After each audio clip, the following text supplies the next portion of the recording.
결코 제가 시켜서 한 거 아닙니다. 두 사람이 자원을 했고 자원했던 이유가 있습니다. 오늘 이렇게 목회의 길을 첫걸음을 떼는 그 마음을 담아서 찬양해서 마음이 담긴 고백이다라고 여겨지는데, 우리 두 전도사님이 지금 고인호 권사님한테 이 찬양 레슨을 받고 있습니다.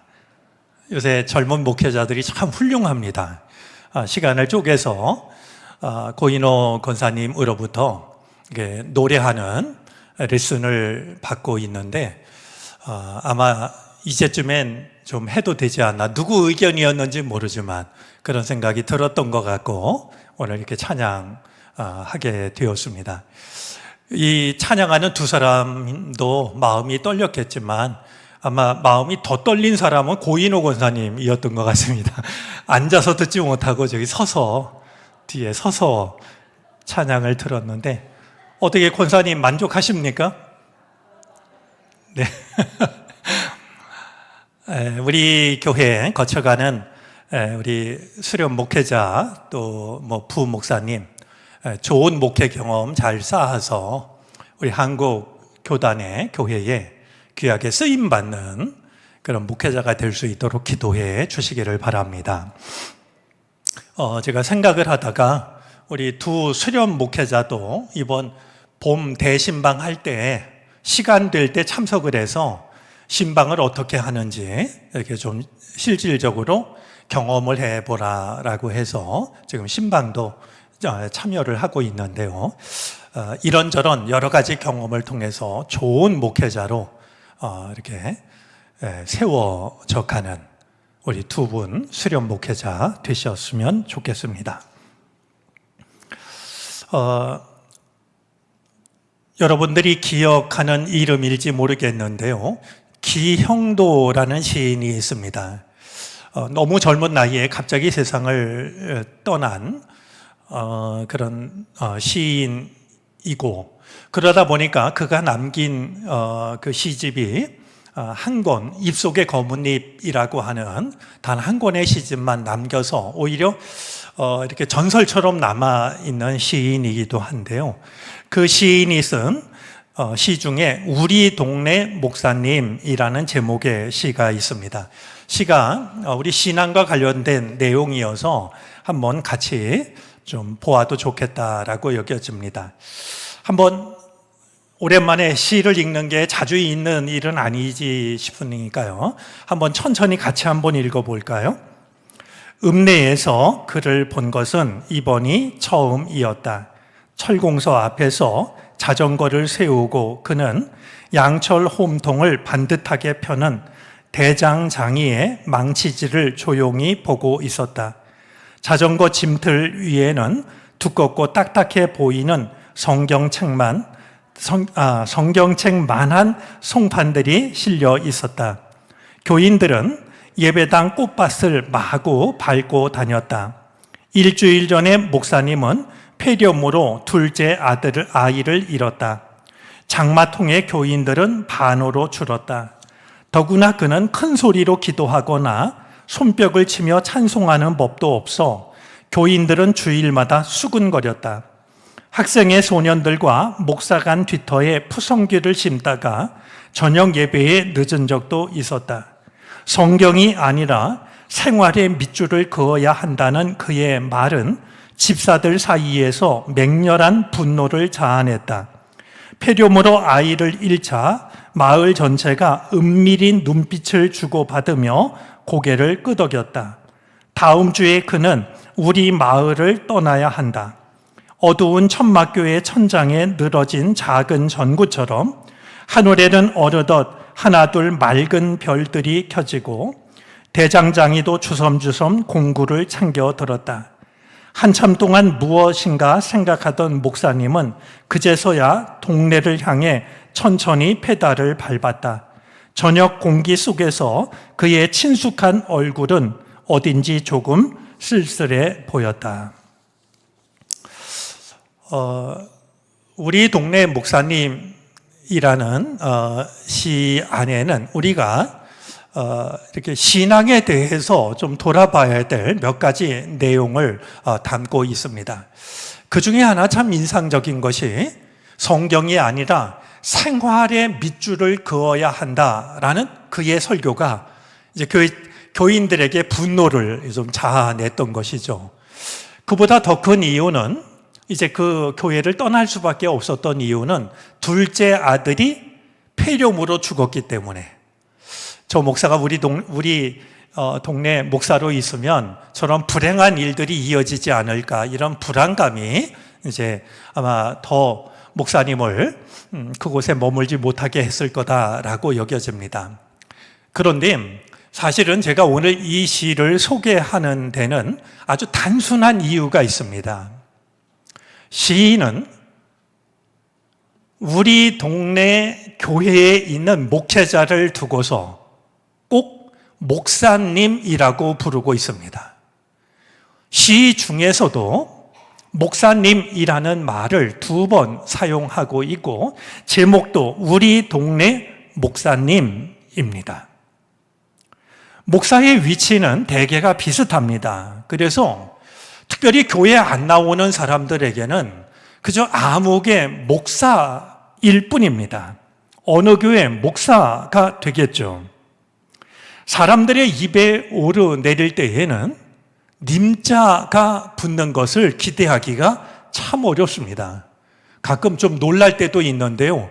교인들끼리 이렇게 모여서 얘기할 때 당신네 교회 목사님 얘기를 하면서 님자를 붙이지 않는 모습을 보면 좀 마음이 좀 서글퍼집니다. 그러니까 교회 밖에 있는 사람들만 그러는 게 아니라 교회 안에 있는 그 교우들조차도 님자를 붙이지 않는, 그만큼 목회자가 신뢰를 잃어버렸구나라는 생각도 들고, 이 신뢰가 깨지면 신앙생활을 어떻게 하는 거지? 이런 걱정도 들기 때문에요. 그런데 이 시인은 굉장히 객관적인 호칭을 쓸 사람이라고 여겨지는데 시 속에도 꼭 목사님 이렇게 님자를 붙이고 있고 제목에 있어서도 우리 동네 목사님이라고 존칭을 붙이고 있는 것을 확인하게 됩니다. 우리가 서로의 이름을 부르는 것을 호칭이라고 하는데요. 사실 이 호칭 속에는 서로의 관계나 친밀도가 담겨져 있습니다. 그러니까 호칭이라고 하는 것은 그냥 누군가를 부르는 그런 인칭 대명사 그 정도가 아니라 내가 상대방을 어떻게 부르느냐라고 하는 것 속에는 내가 그 부르는 그 사람을 어떻게 생각하는지, 그리고 얼마나 가깝고 얼마나 사랑스럽고 얼마나 존경스러운지가 담겨져 있죠. 제가 저희 집사람한테 꼭 듣고 싶은 말인데 한 번도 듣지 못한 말이 자기라는 말입니다. 이제 시대가 그래서 그렇기도 하지만 저희 때는 이 선배들이 참 무서웠어요. 그래서 무섭다라기보다는 이렇게 목회를 시작하면 선배들이 밥을 사주면서 얘기를 많이 들려줬습니다. 이제 예를 들면 목회자가 헌금 생활은 이렇게 해야 된다. 그리고 어려워도 그건 지켜야 된다. 교우들에게 헌신하라고만 하지 말고 목회자가 이렇게 해야 된다. 이걸 철저하게 이제 일러줍니다. 그런 가르침 중에요. 옛날이니까 그렇겠죠. 제가 들었던 말 중에는 교인들 보는 앞에서 내 애기 앉지 마라. 그런 내용도 있었어요. 지금 생각하면 참 좀 너무 지나친 거 아닌가라는 생각이 들기도 하는데요. 그런 가르침 중에 선배들이 또 당신의 선배들로부터 배우고 지켜왔던 것 중에 이제 부부지간의 호칭에 대한 것도 있었습니다. 반드시 그냥 여보라고 부르라고 말이죠. 그래서 저희가 이제 결혼하기 전에 선배들을 만났고 결혼하면서 이게 신혼 때 여보 당신 이 말이 쉽게 안 나오잖아요. 근데 선배들로부터 들은 말이 있었기 때문에 저희는 처음부터 좀 어색해도 여보 당신 한 게 지금까지 왔습니다.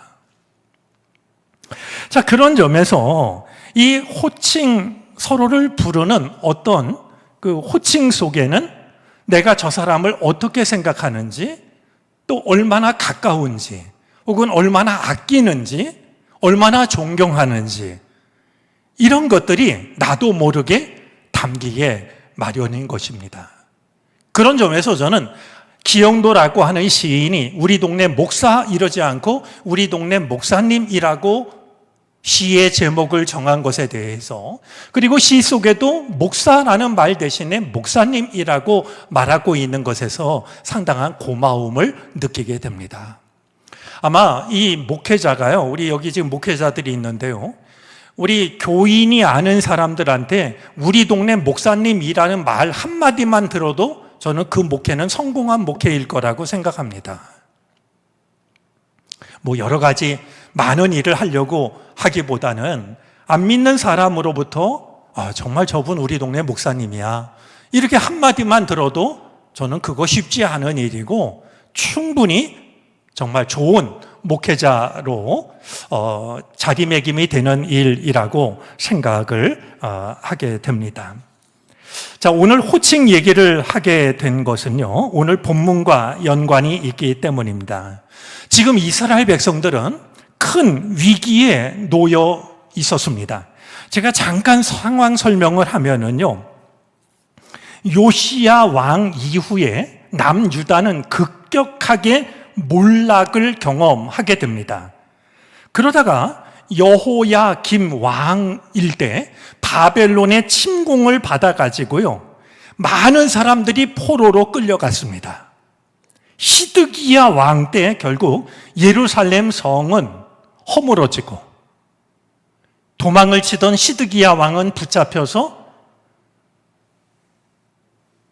아들이 죽는 모습을 보고, 그러니까 시드기야가 보는 앞에서 시드기야의 아들들을 죽이고요, 그리고서는 시드기야 왕의 두 눈을 뽑고 쇠사슬에 묶어서 끌고 갔습니다. 이제 오늘 이 본문은요, 그런 일 뒤에 이어지는 내용인데요, 이제 유다 지역에는 아무 힘도 없는 몇몇 사람들만 남아있게 되었습니다. 바벨론 왕이요, 그래도 이 예루살렘을 관리하기 위해서 그달리아라는 이를 총독으로 임명을 했습니다. 이 그달리아가요, 참 어진 사람이고 민족을 사랑하는 사람이었습니다. 그래서 그는 얼마 남아있지 않은 사람들이지만 그들과 하나가 돼가지고요, 그래도 예루살렘을 일으키려고 많은 노력을 했습니다. 이 이야기를 듣고서 뿔뿔이 흩어졌던 이스라엘 백성들이 예루살렘으로 모여들기 시작을 했죠. 이렇게 모여든 사람 중에 그달리아를 존경하고 있던 요하난이라는 사람이 있었습니다. 그런데 또 한 인물이 있는데요, 이스마엘이라는 사람입니다. 그는 왕족으로서 바벨론이 이 예루살렘을 침공할 때 암몬으로 도망을 쳤던 사람입니다. 그가 이제 이 그달리아를 통해서 흩어졌던 사람들이 다시 모인다라는 얘기를 듣고 암몬으로 도망을 칠 때 같이 도망을 쳤던 사람들을 데리고 예루살렘으로 돌아옵니다. 그가 돌아왔던 이유는요, 그달리아 총독을 죽이고서 백성들을 이끌고 암몬으로 내려가기 위해서였습니다. 혼란한 이 틈을 타가지고요, 잘 그래도 수습하고 있는 그달리아를 죽이고 자기가 남아있는 백성들을 데리고 암몬으로 가기 위해서 올라왔죠. 이걸 눈치챈 요나단이 이 사실을 그달리아 총리에게 이야기를 했지만 이 총리는 그것을 부인하면서 이스마엘을 감싸게 됩니다. 그리고 이스마엘이 베푼 연회에 참석을 했다가 총독과 그와 함께 했던 사람들, 그리고 바벨론 군인들까지 모두 이스마엘의 손에 죽임을 당하게 되고 맙니다. 그는 남아있던 유대인들을 데리고서 암몬으로 돌아가게 되는데요, 요하난이 이 소식을 들었습니다. 그리고 걱정을 하기를 바벨론이 보낸 총독을 죽였으니 이 화를 어떻게 면할까? 그래서 그가 생각한 게 뭐냐 하면 우리가 이집트로 내려가자. 이집트로 들어가는 게 우리가 유일하게 살 길이다. 아니, 바벨론에서 임명한 총독을 죽이고 또 남아있는 백성들이 끌려가고 바벨론 군인들도 죽임을 당했으니까 말이죠. 바벨론이 가만히 있지 않을 거 아니겠어요? 그러니까 우리가 이집트로 도망을 치자라고 이렇게 계획을 세우고서요. 이런 마음을 정하고서 이제 예레미야를 찾아오게 되는데 오늘 본문이 바로 그 장면입니다. 그런 일이 있은 뒤에 예레미야를 찾아와서 예레미야에게 하나님의 뜻이 무엇인지를 묻는 겁니다. 그런데 오늘 1절 말씀을 보니까 이 예레미야를 찾아온 사람들은요, 가장 낮은 사람으로부터 가장 높은 사람에 이르기까지 온 백성이 뭐 몇 명인지는 모르지만 결코 많은 숫자가 아닌 그들이 다 예레미야를 찾아왔던 것이죠. 그러면서 요청을 합니다. 우리 모두를 위해서 기도해 달라라고. 본래 우리는 숫자가 많았는데 지금 살아남은 사람은 얼마 되지 않습니다. 그러니 우리를 위해 기도해 달라라고 하면서 3절 말씀에 보니까 우리가 가야 할 길과 해야 할 일을 가르쳐 달라고 이렇게 기도를 요청했던 겁니다. 한마디로 하면 우리가 사는 길이 어디에 있는지를 하나님께 기도를 드려서 하나님의 뜻을 우리에게 알려주시기를 바랍니다. 그러면 하나님께서 무엇이라고 말씀하시든지 우리는 그 말씀을 따르겠습니다. 이렇게 백성들이 예레미야에게 요청을 했던 것이죠. 자, 그런데 오늘 이 말씀을 읽다 보면 눈길이 가는 대목이 있습니다. 백성들이 예레미야를 찾아와서 예레미야에게 기도를 요청하면서 하는 그들이 말하고 있는 호칭을 보면은요, 뭐라고 말하냐 하면 예언자님의 하나님이라고 말합니다. 그러니까 하나님께 기도를 드려 주십시오 이렇게 말하는 게 아니라요, 예언자님의 하나님께 기도를 드려 주십시오 이렇게 부탁을 하고 있어요. 성경 얼핏 찾아보면 2절에도 확인할 수 있고요, 3절에도 확인할 수 있고 5절에도 확인할 수 있습니다. 그동안 이 예레미야가 전하는 하나님의 말씀을 듣지 않았던 백성들이니까요, 기도를 요청하는데도 염치가 없는 거예요. 하나님께도 그렇고 예레미야에게도 그렇고 기도를 해달라고 요청하는 게 민망해 가지고요, 예언자님의 하나님께 기도해 달라고 이렇게 기도를 요청하고 있었던 겁니다. 자, 이 요청을 받은 예레미야가 뭐라고 말했을까요? 역시 호칭을 살펴보면은요, 예레미야가 이렇게 말하지 않습니다. 알았다고, 내 하나님께 기도해 보겠다고 이렇게 말하는 것이 아니라 4절 말씀에 보면은요, 여러분의 하나님이라고 말합니다. 이 백성들은 너무나 부끄러워서 염치가 없어서 예언자님의 하나님께 기도해 달라고 이렇게 민망한 마음으로 말하고 있는데 예레미야는 아니라고, 하나님은 여러분들의 하나님이라고 이렇게 백성들의 마음을 붙잡아 주고 있는 것을 확인하게 됩니다. 이 예레미야의 말을 들은 백성들이요, 이제 하나님을 다르게 부릅니다. 6절에 보면 2번 반복되고 있는 호칭이 있습니다. 주 우리의 하나님. 비로소 백성들은 예언자님의 하나님이라고 했던 그들의 말을 바꿔가지고요, 주 우리의 하나님이라고 하나님의 이름을 바꾸어 부르는 것을 보게 됩니다. 자, 이 일의 결과가 어떻게 됐을까요? 예레미야가 내가 하나님께 기도해서 하나님이 무엇을 말씀하시든지 여러분들에게 있는 그대로 전해드리겠습니다 라고 말하고서요, 하나님의 말씀이 열흘 뒤에 임하여서 그 말씀을 전합니다. 여러분, 예레미야 예언자인데요, 백성들이 와서 얘기했을 때 기다렸다는 듯이 그들에게 자기 생각을 말한 게 아닙니다. 열흘 동안 예레미야가 무엇을 했겠습니까? 기도했을 겁니다. 그리고 온 마음을 다해가지고 하나님의 뜻이 어디에 있는지를 묻고 기다렸을 겁니다. 저는 오늘 이 예레미야의 모습 속에서 참된 하나님의 사람의 모습을 보게 됩니다. 때때로 내 생각이 하나님의 뜻과 같다라고 여기는 사람들도 있고요. 어떤 이들은 한 걸음 더 나가서 내 감정이 하나님의 뜻을 파악하는 기준으로 삼는 사람도 있습니다. 내 마음이 편하면 하나님의 뜻이고 내가 기분이 불편하면 하나님의 뜻이 아니라고 말이죠. 자기의 감정을 하나님의 뜻을 판단하는 잣대로 삼는 경우들도 어렵지 않게 보게 되는데요. 하나님의 사람인 이 예레미야가 그들에게 바로 하나님의 말씀을 전한 게 아니라 자기 생각을 하나님의 말씀이라고 포장을 해서 전한 게 아니라 열흘 동안 하나님께 매달리고 기도하고 하나님의 뜻을 전했던 것이었죠.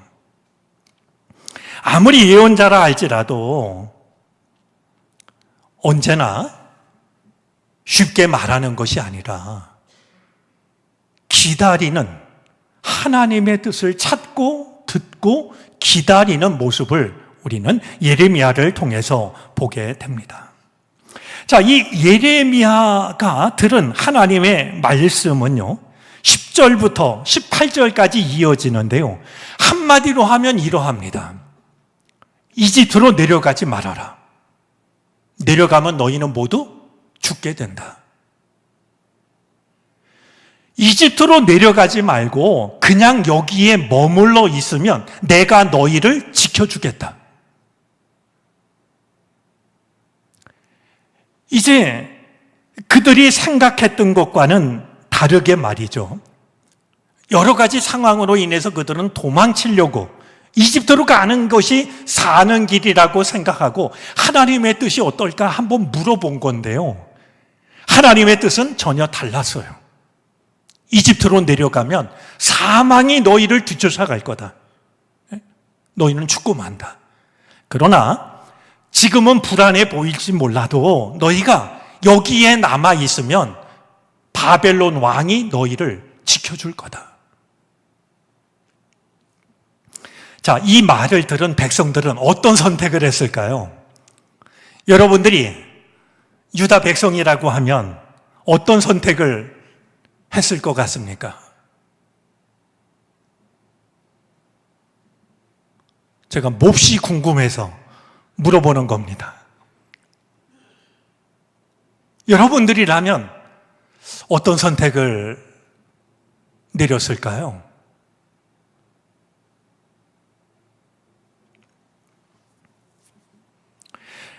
다시 한번 확인합니다만 그들은 분명히 하나님의 뜻을 따르겠다라고 했습니다. 심지어 이렇게도 말했습니다. 6절입니다. 우리가 예언자님을 주 우리의 하나님께 보내는 것은 그분의 응답이 좋든지 나쁘든지 간에 우리가 그 말씀을 순종하려 하기 때문입니다. 주 우리 하나님의 말씀에 순종하면 우리가 복을 받을 것입니다. 그들이 했던 말입니다. 그런데요, 예레미야를 통해서 하나님의 뜻을 듣게 된 이 사람들은 기도를 요청할 때 했던 말과는 전혀 다른 모습을 보이고 있습니다. 우리 이어지는 43장 2절, 3절 말씀인데요. 우리 한번 저 말씀을 읽어보시겠습니까?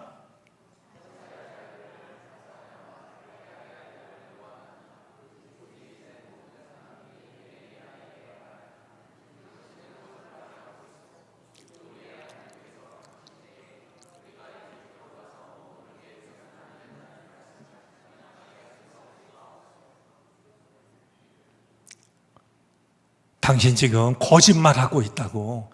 하나님이 그렇게 말씀하실 리가 없다고 말이죠.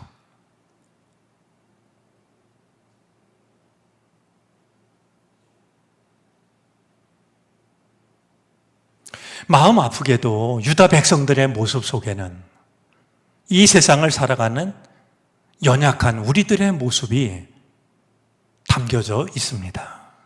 하나님의 뜻대로 살고자 하는, 그래서 하나님의 뜻을 묻고 구하고 기다리는 그 믿음이 없는 것은 아니지만, 내 생각과 하나님의 말씀이, 하나님의 뜻이 다를 때 내 생각을 내려놓고 하나님의 뜻을 따르기보다는 내 생각을 앞세울 때가 있는 것이 우리들 아닌가 싶기 때문입니다. 결국 이스라엘 백성들은, 이 남유다 백성들은 어떤 선택을 하냐 하면요, 예레미야와 바루까지 끌고서 이집트로 내려갑니다.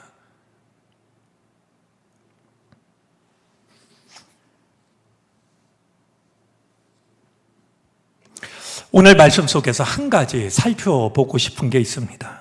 말씀드린 것처럼 이스라엘 백성들은 제일 먼저 예언자님의 하나님이라고 말했습니다. 이야기를 들은 예레미야가 여러분의 하나님임을 확인시켜 줍니다. 그러자 그들은 주 우리의 하나님이라고 겨우 하나님을 부릅니다. 좋은 과정이었지만 저는 이 호칭 속에는 중요한 호칭 하나가 빠져 있다라고 생각합니다. 바로 나의 하나님입니다. 어디에서도 찾아볼 수 없는 하나님을 향한 호칭이 하나 있는데, 하나님을 나의 하나님이라 부르는 이가 보이질 않았습니다. 당신의 하나님일 뿐이고 우리의 하나님일 뿐이었지, 나의 하나님, 하나님 앞에 정직하게 서는 믿음의 사람이 없었던 것이었죠. 우리에게 필요한 것은 예언자님의 하나님이 아닙니다. 물론 우리의 하나님도 중요하지만 그보다 더 중요한 것은 나의 하나님입니다. 오늘 이 밤이 예언자님의 하나님이 아니라 우리의 하나님을 넘어서서 나의 하나님 앞에 서는 시간이 되어지기를 바랍니다. 나의 하나님. 그렇게 찬양하고 그렇게 기도하는 이 밤이 되어서 살아계신 하나님을 만나 뵙는, 그리고 그분께서 베푸시는 음성을 듣고 은혜를 누리는 우리들이 되어지기를 바랍니다. 우리 여느 때 금요 기도회는 기도로 마치지만 오늘은 조금 다르게 마치려고 그럽니다. 지난주에 드럼을 누가 쳤나 궁금해하는 분들이 많았습니다. 우리 교회에 청년이 치는 거 아닌가 그러는데, 사실은 윤정 집사님이 드럼을 맡으셨는데, 우리 다시 한번 앞으로 좀 나와주시겠습니까? 우리 박수로 모시겠습니다.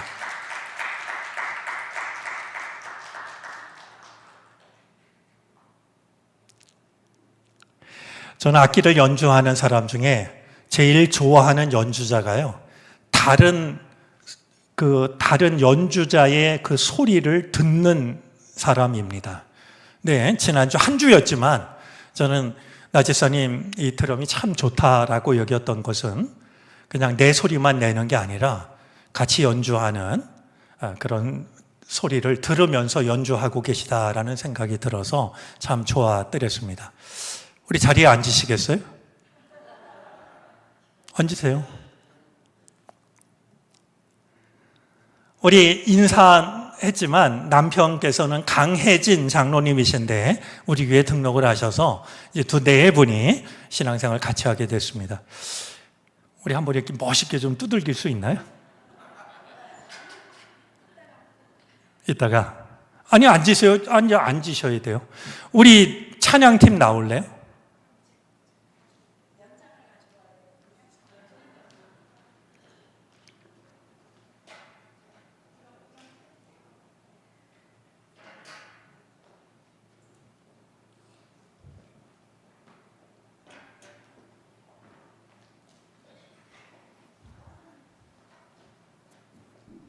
하나님이 은혜를 주셔서 금요일 밤에 기도를 사모하고 말씀을 사모하고 찬양을 사모하는 이들이 이 재단을 좀 가득 채워서 우리가 그렇게 은혜 앞으로 나아가면 얼마나 좋을까 하는 마음을 갖는데요. 꼭 그런 꿈을 가지고 믿음을 가지고 나아갔으면 좋겠습니다. 오늘 저녁에는 나의 힘이 되신 여호와여라는 찬양으로 제가 말씀을 마치는 기도를 대신 하려고 그럽니다. 찬송이지만 기도하는 마음으로 우리 나의 힘이 되신 여호와여 같이 부르도록 하겠습니다. 네, 잠깐만.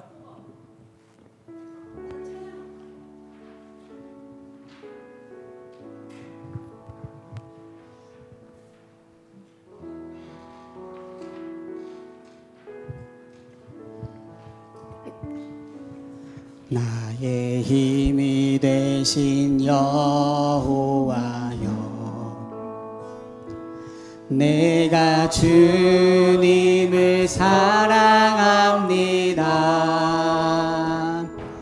주는 나의 반석이시며 나의 요새시라. 주는 나를 건지시는 나의 주, 나의 하나님, 나의 피할 바위시요, 나의 방패시라. 나의 하나님,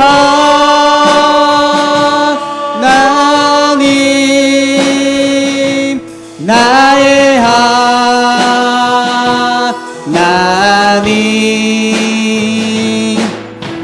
구원의 뿌리시요,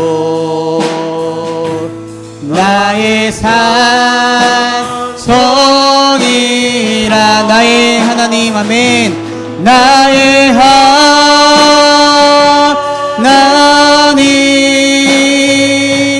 나의 하나님, 그는 나의 여호와, 그는 나의 여호와,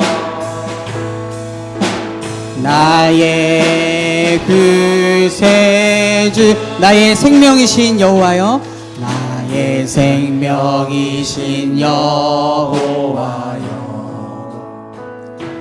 내가 주님을 찬양합니다. 주는 나의 사랑이시며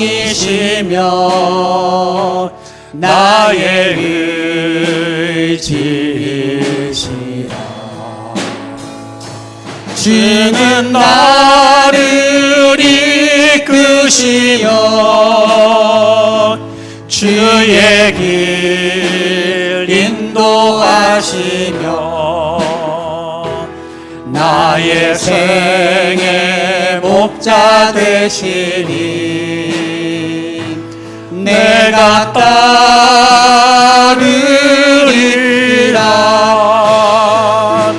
나의 하나님, 나의 하나님,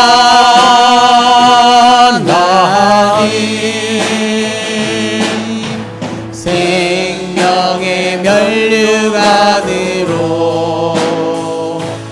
내게 씌우소서.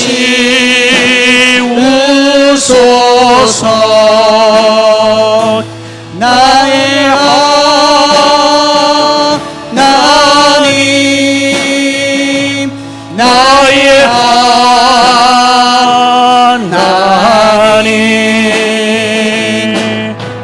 그는 나의 여호와, 나의 구세주, 나의 하나님, 아멘. 나의 하나님,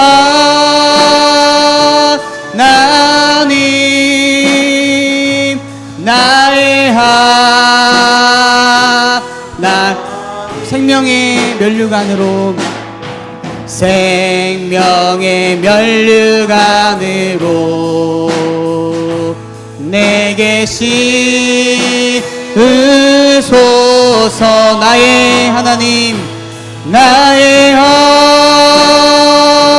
하나님, 나의 하나님, 그는 나의 여호와, 나의 그새 나의 하나님. 아멘. 나의 하나님, 나의 하나님,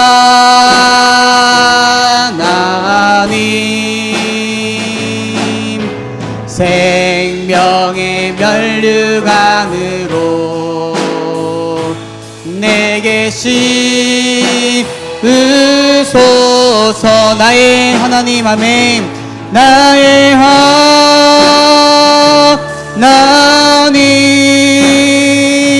나의 하나님, 그는 나의 여호와,